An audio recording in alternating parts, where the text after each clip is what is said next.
دیکھیں اس سورہ اسراء کی آیت میں اللہ تعالیٰ نے آپ صلی اللہ علیہ وسلم کے بارے میں خود یہ ارشاد فرمایا اسرا بعبدہ، اور عبد صرف جسم کا نام نہیں ہے اور نہ صرف روح کا نام ہے، یہ ان دونوں کے مرکب کا نام ہے۔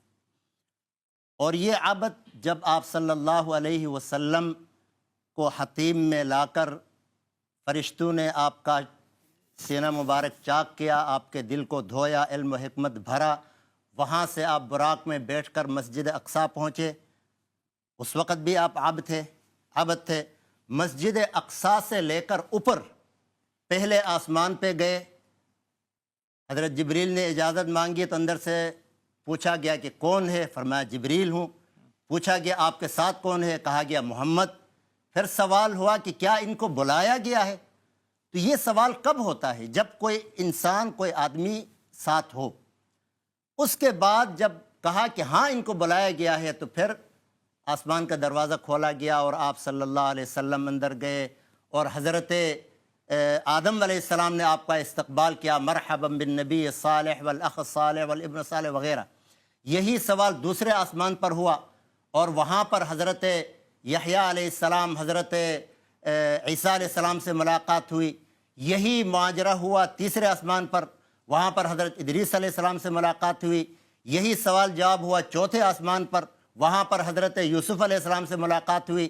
یہی سوال جواب ہوا پانچویں آسمان پر، جہاں پر حضرت ہارون علیہ السلام سے آپ کی ملاقات ہوئی۔ یہی سوال ہوا چھٹے آسمان پر، جہاں حضرت موسیٰ علیہ السلام سے ملاقات ہوئی۔ یہی سوال ہوا ساتویں آسمان پر، جہاں حضرت ابراہیم علیہ السلام سے ملاقات ہوئی۔ اچھا، یہاں تک بھی عبد ہی ہیں آپ، روحانی اور جسمانی طور پر آپ گئے ہیں۔ اس سے آگے سدرۃ المنتہا تک گئے۔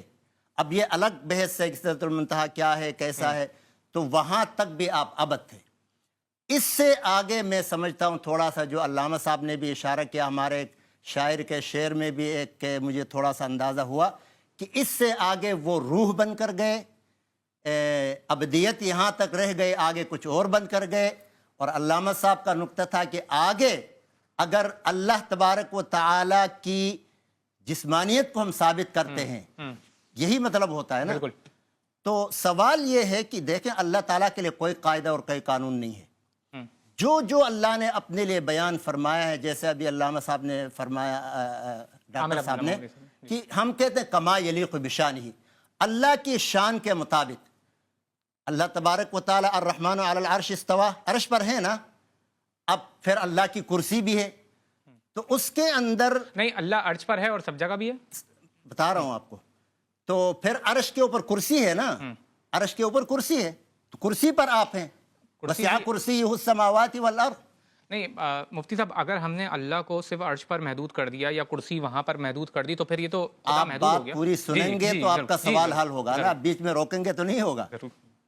میں یہ عرض کر رہا ہوں، دیکھیں اللہ تو زمین پر بھی تھے، فضا میں بھی تھے، عرش پر بھی ہیں، کرسی پر بھی ہیں، تو اس کے حوالے سے عرض یہ ہے کہ بلا تمثیل، مثال بیان نہیں کر سکتے کہ کس طرح ہیں، کس کی طرح بیٹھے ہیں، بادشاہ کی طرح بیٹھے ہیں، ہماری طرح نہیں، تمثیل نہیں، ولا تشبیہ، تشبیہ بھی نہیں دے سکتے کہ کس کیسا ہے، اور ولا بلا تکییف، اس کرسی کی ہم کیفیت نہیں بیان کر سکتے ہیں، اس کے چار کونے ہیں، اوپر اس طرح ہے، اوپر نہیں۔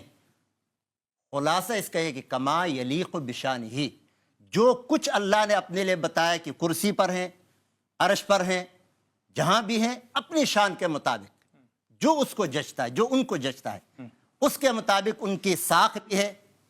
قیامت کے اللہ تعالیٰ اپنی ساکھ ظاہر کریں گے، پنڈلی، اس کے مطابق اللہ نے جو جو بیان کیا، ہاتھ ہے، ید اللہ فوق ایدیہم۔ اچھا، اب یہاں تک آپ گئے، یہاں سے آگے بھی ثم دنا فتدلی فکان قاب قوسین او ادنی۔ اب سوال یہ ہے کہ یہاں سے آگے خالی روح گیا ہے یا جسم کے ساتھ آپ صلی اللہ علیہ وسلم گئے؟ تو میرا پوائنٹ یہ ہے کہ جو ابدیت، جس ابدیت کے ساتھ آپ نیچے سے چلے تھے، اسی ابدیت کے ساتھ آپ آگے بھی گئے ہیں۔ یہاں ابدیت چھوڑ کر خالی نور نہیں گئے، یہاں ابدیت چھوڑ کر خالی روح نہیں گیا، یہاں ابدیت چھوڑ کر کچھ اور بن کے نہیں گئے، بلکہ پورے جسم کے ساتھ گئے۔ کما یلیق بشانہ، اللہ سبحانہ و تعالی اللہ کے ساتھ ملے۔ اس کے بعد جو رویت ہے اللہ کے ساتھ، ملاقات ہے، اس پر بڑا اختلاف ہے۔ خلاصہ اس کا یہ ہے کہ اللہ تعالیٰ کا دیدار ہوا کما یلیق بشانہ. اب کما یلیق بشانہ کا مطلب ہے کہ جیسے اس کی شان کو جیسے اس کی جچتا شان ہے، ہے. ظاہر ہے. سوال ہی ختم ہوگا. ظاہر ہے. اب ہم اللہ کو یہاں پر محدود نہیں کر رہے. ہم، دیکھیں نا جو پروسیس چلا ہے یہاں سے چلا، ویسے بظاہر تو یہ لگتا ہے کہ آپ کرسی پر ہیں، آپ آ گئے یہاں بیٹھے ہیں، اب ملاقات ہوئی واپس آئے گئے. یہ نہیں ہے. اللہ تعالیٰ نے ایک پروسیس چلایا ہے، عرش پر آپ کو بلایا ہے، نماز فرض کر دی ہے، انبیاء علیہم السلام کی ملاقاتیں ہوئی ہیں. پھر بیچ میں ایسے لوگ جو بالکل نماز نہیں پڑھتے ہیں، جو زکوٰۃ نہیں دیتے، ان کی سزائیں دکھائی گئی ہیں. بات لمبی ہوگی. تو خلاصہ اور نقطہ یہ ہے کہ اللہ تبارک و تعالیٰ نے حضور صلی اللہ علیہ وسلم کو جسم اور روح دونوں کے ساتھ بلایا، ملاقات ہوئی. اب ملاقات میں بعض حضرات کہتے ہیں روحانی ملاقات ہوئی یا قلبی ملاقات ہوئی، لیکن جمہور علماء کا متفقہ فیصلہ یہ ہے کہ آپ کی جسمانی ملاقات ہوئی، اللہ کے ساتھ ہوئی. اب وہ نور کے پردوں میں ہیں یا جو بھی ہیں، کما یلیق بشانہ. ماشاء اللہ، بہت خوب.